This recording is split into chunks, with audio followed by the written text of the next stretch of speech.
বাসা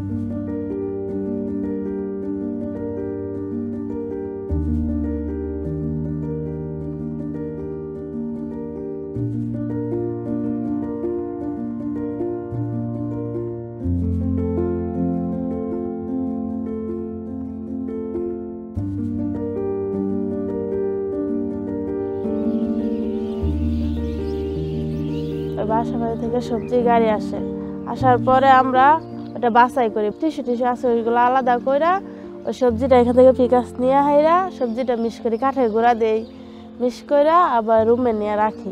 1.5 বছর হয়েছে আমি এই কাজ করি। যেই কাজ করি আমরা সেই কাজের ঝুঁকি আছে, যে কোনো সমস্যা হইতে পারে কেউ, সেই কারণে আমাদের ইন্স্যুরেন্সের ব্যবস্থা করে দেওয়া আছে। প্রতি 3 মাসে আমাদেরকে পর্যায় থেকে টিটি টিকা দেওয়া হয়, যেন আমাদের হাত পাও কাটলে কোনো অসুবিধা না হয়। আগে তো মনে করলেন অভাব ছিল, এখন সেই অভাবটা আর কি হয় না। 10,000 টাকা খরচ তারপর 2,000-2,500 টাকা পাইতেছি ইন্স্যুরেন্স থেকে, সেটা দিয়ে আমাদের উপকার হয়। গরমে স্কুলে যায়, তার কলম লাগে, খাতা লাগে, পেন্সিল লাগে, কাটার লাগে, এগুলো কিনে দিতে পারি। এখন বাসায় টিচার রেখে দিছি, টিচারে লেখাপড়া করতেছে ঠিক করে।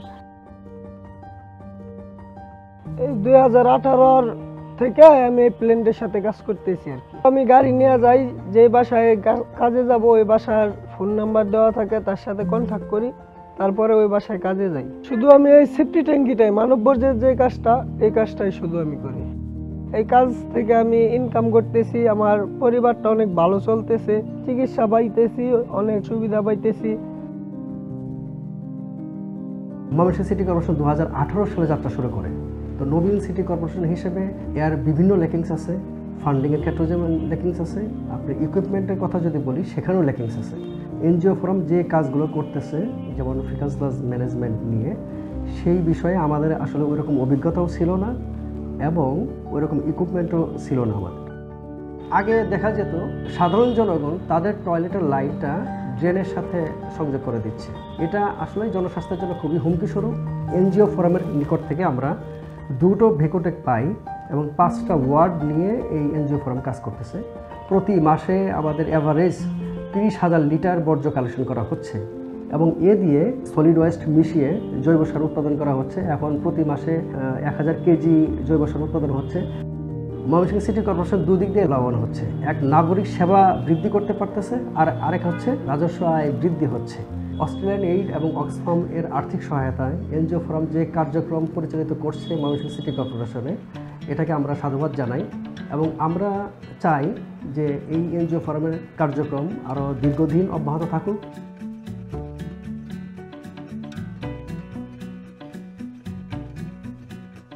চলার মতন কোনো অবস্থায় নাই, খুব কষ্ট করতেছি ফ্যামিলি নিয়ে। 2 বছর আগে পাবলিক টয়লেটের কাজ আরম্ভ হয়। আমি এবং আমার স্ত্রী মিল্লা এটারে ডেকশন করি, সুন্দর রহি, ভালো রহি, কিছু 10-5টা মানুষের দেয়, এটা দিয়ে চলে সংসারটা সুন্দর চলে।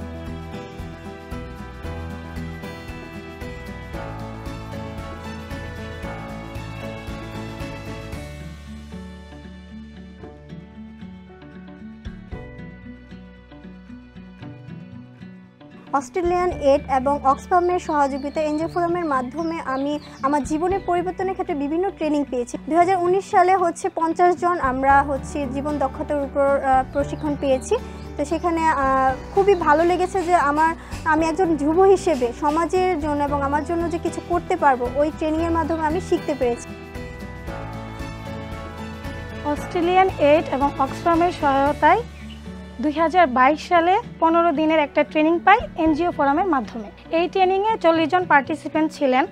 তো তার জন্য একটা ম্যাডামকে নিয়োজিত করা হয়েছিল। উনি আমাদের প্রথমে পাট পণ্য, তারপরে বুননের কাজ শিখিয়েছেন। ট্রেনিং শেষে আমরা lunch carry bag, ladies bag, handicraft, wall mat, কলমদানি, এছাড়াও আরও অনেক কিছু শিখেছি। নিজে যখন আমার জামা তৈরি করি, অন্যরা আমাকে বিভিন্ন অর্ডার দেয়। তো অর্ডারের মাধ্যমে কিন্তু আমি আর্থিকভাবে একটা সাপোর্ট পাচ্ছি, যেটা আমি আমার পরিবারকে সাপোর্ট দিচ্ছি এবং আমার পড়াশোনার খরচটা আমি চালিয়ে যেতে পারছি।